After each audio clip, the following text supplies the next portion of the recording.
ఏంట్రా ఇక్కడ తాపిగా సిగరెట్ తాగుతున్నావు? అక్కడ గిరణం లెక్క 40 దాటిందట. అలాగా? పద అయితే పదరా. పద. జరగండి జరగండి జరగండి. ఎంతైందిరా? 47 గిరణం మజాక. లక్కీ నీ లక్కీ హెడ్ తో 50 ఇడ్లీ కూడా ఇవ్వరా?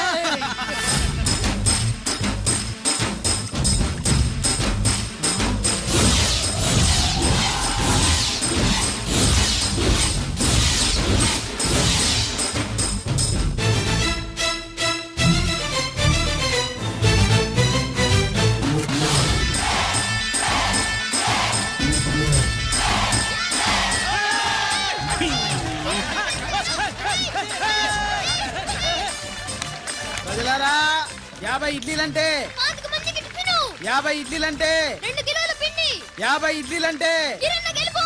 అంతేకాదు బాబాయ్ ఓటమి కూడా. ఇప్పుడు బాబాయ్ గిరన్నకు సభాముఖంగా సభ లేదు కదా, రచ్చబండ ముఖంగా వెండి కప్ప అందజేస్తాడు. తీసుకున్నా. థ్యాంక్ యూ అన్నా, థ్యాంక్ యూ. పందెంలో ఎప్పుడు వెండి కప్ప ఎందుకు అడుగుతావు? సుబ్బలక్ష్మి నుంచి పెళ్లి చేయి మావా అంటే మా అమ్మాయి వెండి పళ్ళెలో తింటుంది, నువ్వు అరిటాకులో తింటావు, నీకు నా కూతుర్ని ఎలా ఇవ్వను అన్నాడు.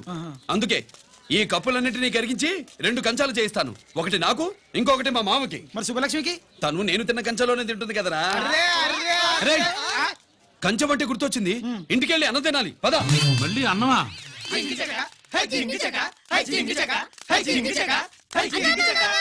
ఇవాళ సుబ్బలక్ష్మికి ఆఖరి పరీక్ష అన్నా. మర్చిపోయానురా. పరీక్ష బాగా రాయండి, ఈసారన్నా పాస్ అయి నా పేరు సుబ్బలక్ష్మి.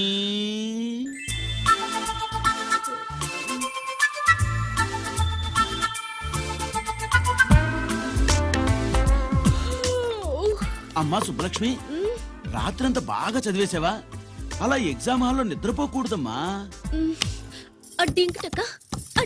అలా దరువేయకూడదమ్మా. అయ్యో, అలా విజిల్ కూడా వేయకూడదు తల్లి. మరేం చేయొచ్చు? ఇష్టం లేకపోతే పేపర్ ఇచ్చి వెళ్ళిపోవచ్చు. ఆ సంగతి ముందే చెప్పొచ్చుగా. పట్టుకో. ముందే చెప్పాలా? రాసిందేం లేదు కానీ కోపం ఎక్కువ. వెళ్ళు వెళ్ళు. ఎందుకు వెళ్ళాలి? ఎందుకు వెళ్ళాలి? డబ్బు కట్టి చదువుకునేది బయటికి వెళ్ళడానికి కాదు, పరీక్షలు రాయడానికి. చూడు బాబు, ఇది ఎగ్జామినేషన్ హాలు. నేను సినిమా హాల్ అనుకున్నానే. అబ్బా, బయట వాళ్ళు లోపలికి రాకూడదయ్యా. ఏంటి? నేను బయటపడినా? సుబ్బులు చెప్పవే. ఈ అల్లరి పిడుగు నా బావ. కాబోయే మొగుడిని చెప్పు. అప్పుడే పరీక్ష రాసేసావా? అసలు నేను రాయనిస్తేగా. ఏంటి, నేను రాయనట్లేదా? వీడు రాయించేదేంటి? నువ్వు రాసాయి.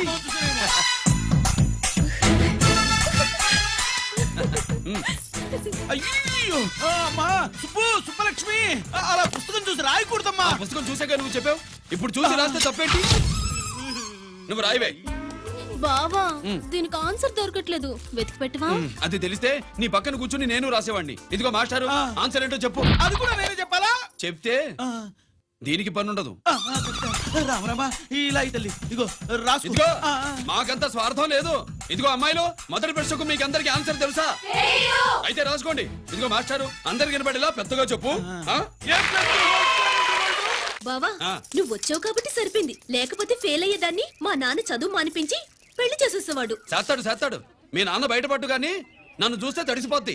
అదే సౌంటలు పట్టేస్తాయి. ఏరా లక్కీ? బావా, మా నాన్న. సుబ్బులు, నువ్వు వెళ్ళి అక్కడ దాకో, మా మామతో నేను మాట్లాడతానుగా. హలో మామా, ఏంటి ఈ టైంలో ఇక్కడ? సేమ్ టు సేమ్ క్వశ్చన్ నేను నిన్ను అడుగుతున్నా. నీకోసమే మామా. నా కోసమా? ఏమి లేదు, మన సుబ్బులు ఊక సుబ్బులు సుబ్బులని సబ్బురాయి ఒక బాగుండదు. నా కూతురికి ఎప్పుడు ఎక్కడ ఎవరితో పెళ్లి చేయాలో బాగా తెలుసు. మరి అన్ని తెలిసిన వాడివి సుబ్బులు వెళ్ళాక వచ్చావేంటి మామా? సుబ్బులు అప్పుడు వెళ్ళిపోవటం ఏంటి? అవును, ఎప్పుడో వెళ్ళిపోయింది. ఎక్కడికి? రామాలయానికి. అక్కడికి వెళ్ళి ఎదురు చూస్తూ ఉంటుంది. నా కోసమే అయి ఉంటది. కాదు, మన కోసం. అబ్బా, గంట కొట్టి మరీ చెప్తున్నాడు రోయ్, వీడి కోసం అంట. నీకు తెలియకుండా రోజు మేము కలుసుకునేది రామాలయంలోనే మావా. చెప్పడం ఇవాళ నేను నాకు టైం కలవనివ్వను ఆ. నీకంటే ముందే నేను వెళ్ళిపోయి ఆ. మా అమ్మాయిని తీసుకెళ్ళిపోతా boy side please bye bye bye డబ్బు మీద కాలేశాడు చాలడం ఖాయం అవునా రామాలయంలో కలుసుకుంటా ఉంటాడేంటి హ! అసలు ఈ ఊళ్ళో రామాలయమే లేదు కదా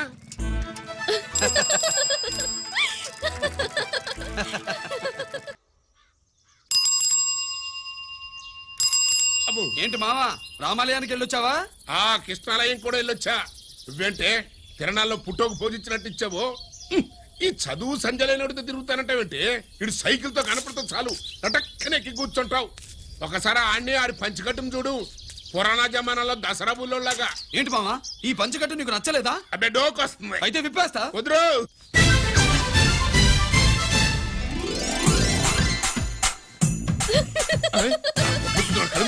చిన్నప్పటి నుంచి అలవాటుగా నాన్న ఉండదు ఆడితో తిరిగి కూడా పాడైపోయింది అటు చూడబాకవే మావా ఈ లుంగి కట్టుడు ఎలా ఉంది నాకు చాలా బాగుంది నోరు మూయవే.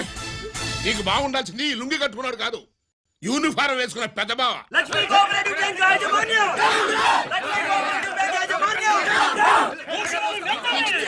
బ్యాంక్ దివాలా స్కామ్ గురించి మీకు తెలిసిందే. అందులో డిపాజిట్ చేసిన వాళ్ళ నిరసన వాళ్ళ మాటల్లోనే ఇప్పుడు విందాం.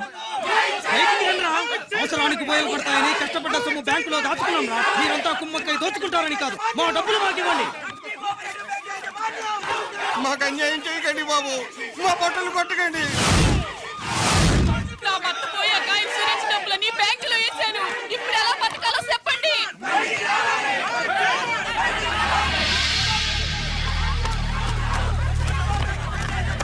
ప్లీజ్ నేను చెప్పేది వినండి. మీ కూడా నా మాట వినరా? మీరు ఇలా అరవటం వల్ల ప్రయోజనం లేదు. ప్లీజ్ అరే నేను చెప్పేది వినిపించుకోరా? మీరు చెప్పేది వినిపించుకోండి. మీ ఇష్టం వచ్చినట్టు చేసుకోండి. మీ దిక్కులో చెప్పుకోండి. పరిస్థితులను అర్థం చేసుకోకుండా ఇలా గొర్రెల్లో వచ్చి అరిస్తే సమస్యలు తీరిపోతాయా?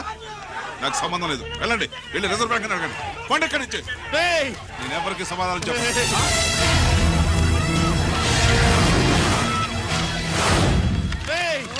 మిమ్మల్ని కాళ్ళు చేతులు పట్టుకుని అడిగితే దిగిరారా? కష్టం పట్టుకుని అడగాలి. వెంటనే మా డబ్బులు మాకి, లేకపోతే నైఫ్ అతనికి ఏదైనా జరిగితే నీకు శిక్ష పడుతుంది. పడితే పడని, ఆత్మహత్య కంటే హత్య బెటరు. ఇయ్యరా మా డబ్బు కక్కు, వెంటనే కక్కు.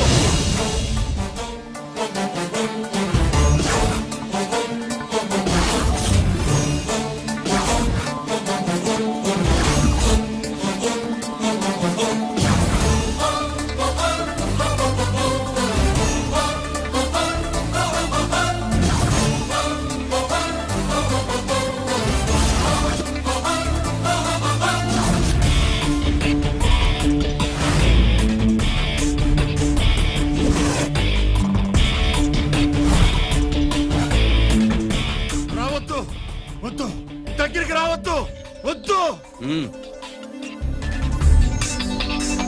మాట్లాడలేరా? మాట్లాడు.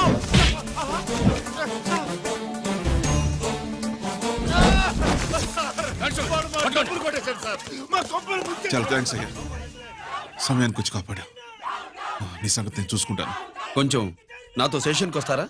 షూర్, కమాన్ కమాన్.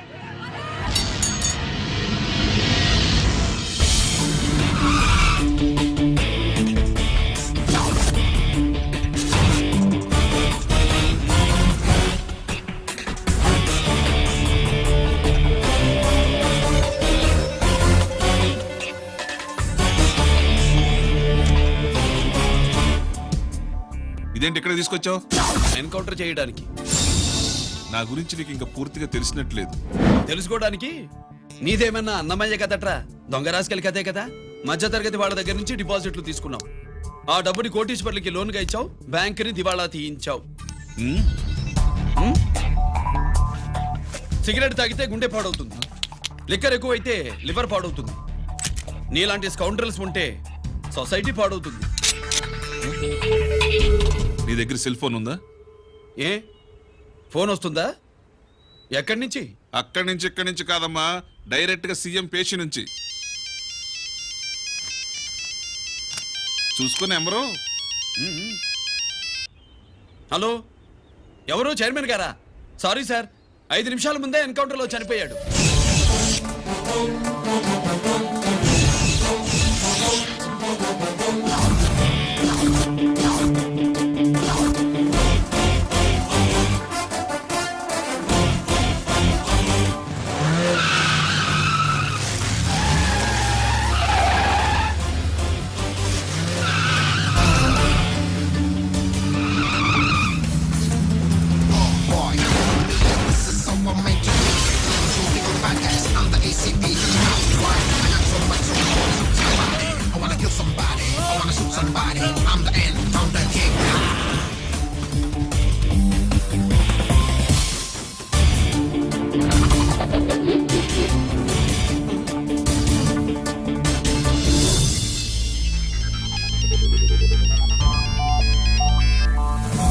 హలో, నేను బ్యాంక్ మూర్తిని మాట్లాడుతున్నాను.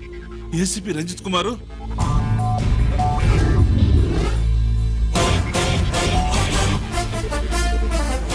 మూర్తి, మూర్తి, లాకర్ కి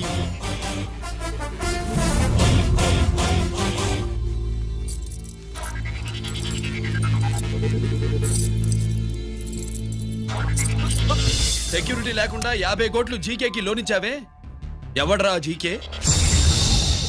నాకు తెలీదు.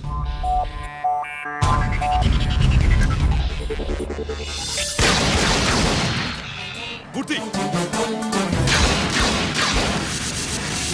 హలో, నేనెవరో తెలుసా? జీకే. నువ్వు జీకే అయితే నేను ఈకేరా, ఎన్కౌంటర్ కింగ్.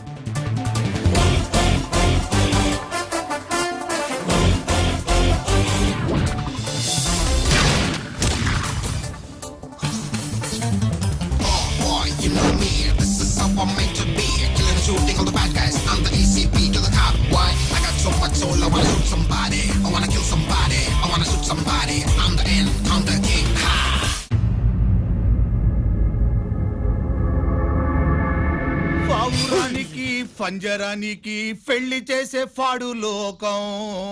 నీ అబ్బ కోటిగా ఆ పాట ఆపరా. నీకు పాప పలకడం రాదు, ఫా అంటావు. ఆ పావన పాట ఎందుకు రా పాడతావు? ఎప్పటికైనా ఫా ఫలకాలని నా ప్రగాఢ ప్రయత్నం. ఫా కాదురా పా. నేనన్నది ఫానే ఫారా. నీ అబ్బ నీ పాట అంటే నాకు ఎక్కడో కాలుతుంది. ఈ పేపర్ చూడు, కాలాల్సిన చోటే కాలుద్ది.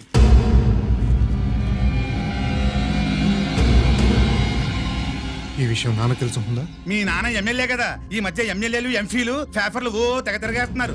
పవిత్రమైన అసెంబ్లీల్లో పార్లమెంటుల్లో పేపర్ న్యూస్లో సెంటర్ పాయింట్లు ఫాఫారా. ఏమయ్యా ఎమ్మెల్యే, పేపర్లో ఏం రాశారో చూసావా? అన్ని చూశాను. రంజిత్ కుమార్ ని హైలైట్ చేసి రాశారు. ఎవడయ్యా రంజిత్ కుమార్? కొత్తగా వచ్చిన ఏసీపీ. వాడు మన చైర్మన్ కాల్చి చంపుతుంటే మీరంతా ఏం పీకుతున్నారని జీకే మనల్ని అడిగితే మనం ఏం సమాధానం చెబుతాం?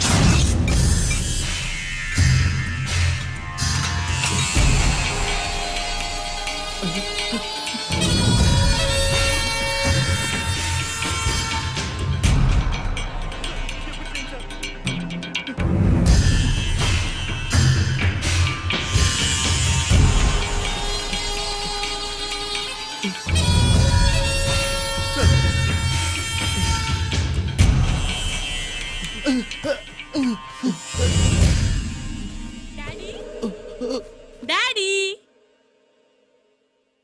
ఈ డ్రెస్ వేసుకుని బ్యూటీ కాంటెస్ట్ వెళ్తే నేను బ్యూటీ క్వీన్ అవుతానా?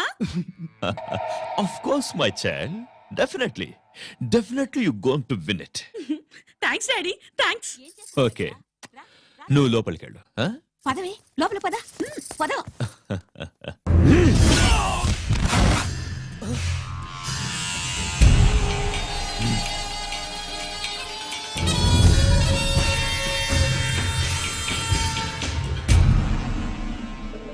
బావా, మనకి ఇంతకాలం అండగా ఉన్న బ్యాంక్ చైర్మన్ అనవసరంగా ఎన్కౌంటర్ అయిపోయాడు. అసలు ఎన్కౌంటర్ ఎలా జరిగింది డీటెయిల్స్ ఎంతవరకు తెలియలేదు.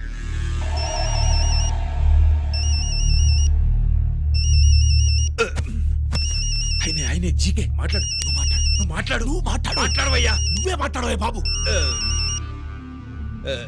నమస్కారం సార్. మనకు మేలు చేసిన బ్యాంక్ చైర్మన్ ని ఒక పోలీస్ ఆఫీసర్ లేపేస్తుంటే మీరంతా ఏం చేస్తున్నారు? సీఎం పేషి నుంచి నేను ఫోన్ చేయించాను సార్, కానీ అప్పటికే వాడు ఎన్కౌంటర్ చేసేశాడు. లేదు, నీ ఫోన్ వచ్చాకే వాడి ఎన్కౌంటర్ చేశాడు. 50 కోట్లు తీసుకున్న జీకే ఎవరని బ్యాంకు మూర్తిని అడగడం నేను విన్నాను. విశ్వాసం ఉన్నవాడు కాబట్టి అతను మ్యాటర్ లీక్ చేయలేదు. అసలు ఆ రంజిత్ కుమార్ ఎవడో, వాడి వీక్నెస్ ఏంటో తెలుసుకుని దెబ్బ కొట్టండి, లేదా ట్రాన్స్ఫర్ చేయించండి. లంచాలకి రౌడీలకి బాంబులకి లొంగని వాడు అమ్మాయిలకి లొంగుతాడు.